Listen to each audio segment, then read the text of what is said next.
I'm gonna knock out right after I'm done reading these SCPs. By the way, I'm not gonna do a long spiel at the end. I'm gonna be like, hey, here's the list, and then I'm gonna be like, bye, and then immediately go to bed. Voice of Light is our next. Is our next one. Kita. We got Kita. -1 is to be sedated and kept in a radiation shielded containment cell. -1 must be kept restrained at all times.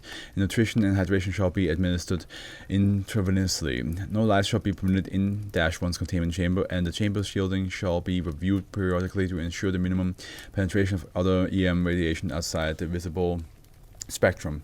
Vital signs of -1 shall be monitored continually, and any life-threatening change in -1's vital signs shall initiate a site-wide code 1736 orange alert until such time as -1 is stabilized or expires. The expiration of -1 shall initiate a foundation-wide code 1736 scarlet alert until such time as -1 is again contained. Currently, only one instance of -1 is known to exist at any given time. Discovery of any other -1 outside of containment will institute a foundation-wide code 1736 black alert, and all resources practicable shall be diverted into the immediate capture and containment of all known instances of -1. Instances of -2 are to be kept in a standard, secure humanoid containment cells provided with continual monitoring of ionizing radiation levels.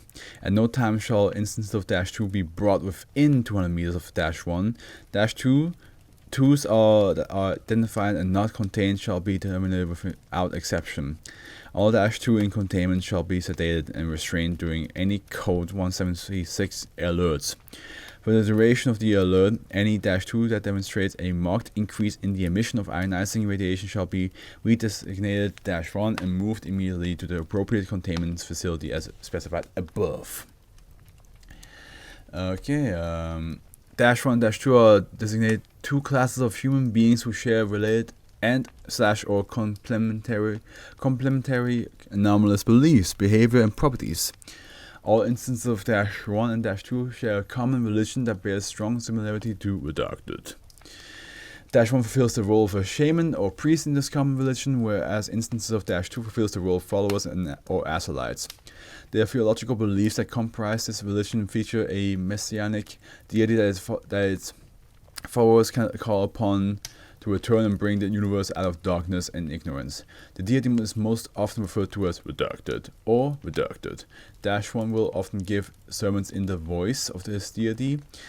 Transcription of these events will often appear semantically nonsensical, but -2 will accept such pronouncements of -1 as literal gospel and incorporate them into general belief systems. This appears true of all -2 simultaneously, regardless of the contact with -1 or each town. Town? Why say town? Contact with -1 or each other. When -1 does this, -1 emits dangerously high levels of ionizing radiation, measured as high as Redacted. Death within 48 to 72 hours for a typical human subject. This effect is moderated by reducing -1's exposure to EM radiation, especially wavelengths in the visible spectrum. This hazard does not apply to -2, who appear to be able to withstand arbitrary doses of radiation without suffering any adverse effects. Outside containment, -1 and -2 will periodically congregate in public spaces such as parks, street corners, parking lots, shopping malls, and other such venues. Once congregated, -1 will begin preaching to -2 during such an event. Preaching to -2. During such an event, approximately 20% of -2 in attendance will attempt to persuade passers-by to come and listen to -1 using language such as, "Come, he brings enlightenment. He is here to lead us away from the darkness," and Redacted. An estimated 25% of non-2 attendees of such a sermon will convert and become an instance of -2 themselves. The remaining audience will suffer from radiation sickness and a typical 50% mortality rate over the initial months, increasing to 9% of the next years. I was about to say, at first I was like, this doesn't sound very SCP-like. It's like, yeah, there's a guy there's a group of people that have their own religion, and they tell people, hey, listen, this guy's spitting facts. This guy saying mad things, y'all. And then everybody just goes to listen to him. He's like, I kind of agree with him. I kind of like what he's saying. I kind of like this idea. Honestly, yeah, I will follow him. The part that makes it like anomalous is that, of course, he gives you radiation poisoning. Which, again, it seems to be something that can be done without it being an SCP. Like, you could just have an item with you that is radioactive. And then people just like listen to you and they just be like, here, touch this. You will feel inspired. And then they touch it and it's like, oh yeah, this feels nice. It's also nice and warm. Oh my god. It's like, yes. By the way, you have radiation now because that thing was packed with it. So yeah. Not fully SCP style yet. Let's see if the addendums can fix it up afterwards. Upon the death of some other apparent random instance of -2 will emit a short burst of radiation thereafter, fulfill the role of -1. Okay, that makes sense. Like, he just explodes in the radiation, and then he's like, now I am the one. Now I am the radiated person.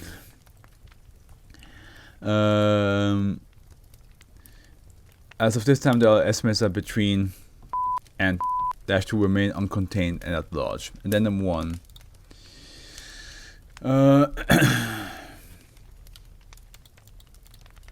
Document IG 1736A-EX1 accepts from Inspector General reports on SCP-1736 to Overwatch Command. Interview 27 excerpt post-recovery background investigation on SCP-1736 Inspector General Dr. L.W. Foundation mathematician assigned to SCP-286. 286. Which one is that? Oh, back in the days, back in the youthful, ignorant days. 286. The Brothers game. Is a carved stone board for the Chinese game of Leap. When someone touches the pieces will appear. After the dice roll, another opponent will appear and play on the other side. Ah, yes. We're just going to play the game with all the various instruments. Yeah. I remember this. Begin log 5th, 2000. 1330. Tell me about Dr. Kellerman. He contacted me after the redacted incident. A post-incident debriefing? Yes. You didn't find that odd at all. He was from a completely different department. After being mind-controlled by some extra-dimensional entity, protocol wasn't high on my list of concerns. He was level 4, he had the right forms. Who was I to question why? What was the focus of the debriefing? He was interested in any spiritual side effects. Interview 52. Post-recovery background investigation on SCP-1736. Inspector General Dr. A. R. Current Director, Site 319. 319 is an alpha level keter. I also have something in my eye. Didn't Dr. Kinnaman's inquiry raise any security concerns? No, not really. The request was just for paperwork and records of some historical import.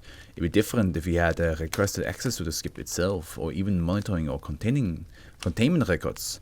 But all he asked was about where the text of the journals were covered with it. So he just handed over all of the Lawhead Smythe journals? Well, we didn't just hand them over, we ran them past site security before we sent facsimiles, and the determination was that there was nothing critical in them. Interview 98.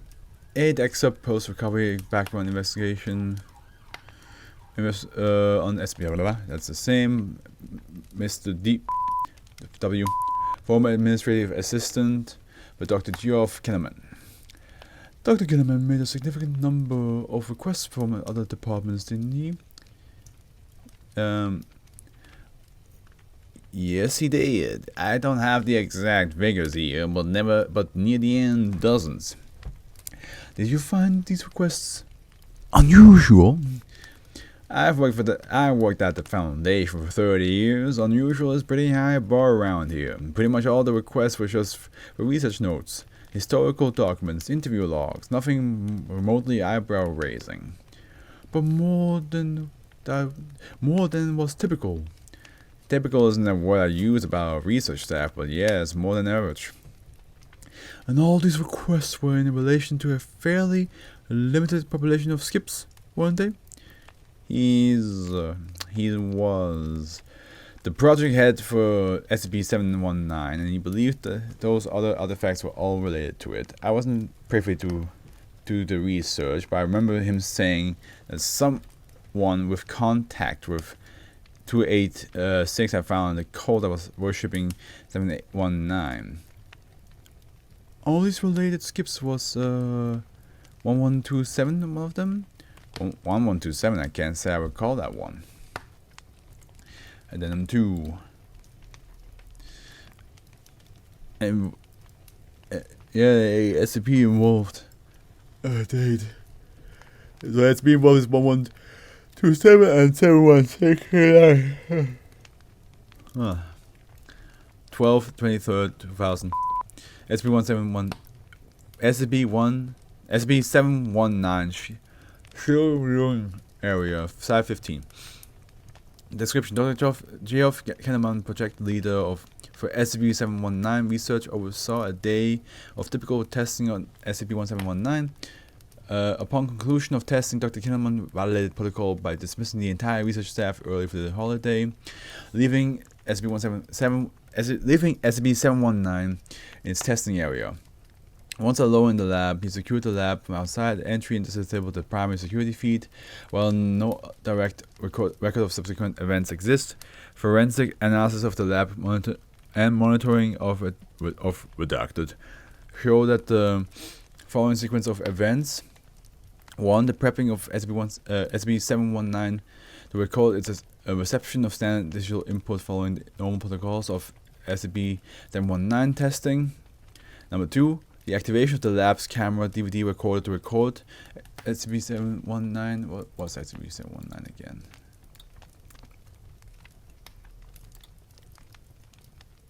(719) Lightbringer.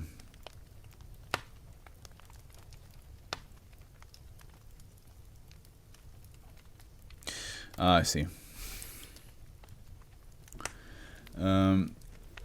3. The activation of the lab's Blu-ray player as the signal input for SCP-719. 4. The playing of an unauthorized 23-minute recording of SCP-1172-A-1.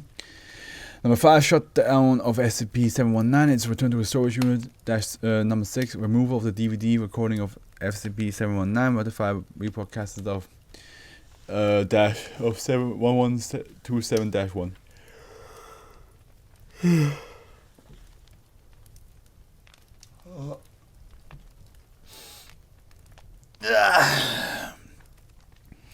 Dr. Kinnaman left the lab 68 minutes afterwards.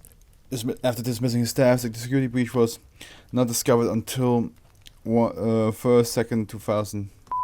After Dr. Kinnaman's first straight day of unauthorized absence, subsequent investigation discovered intentional data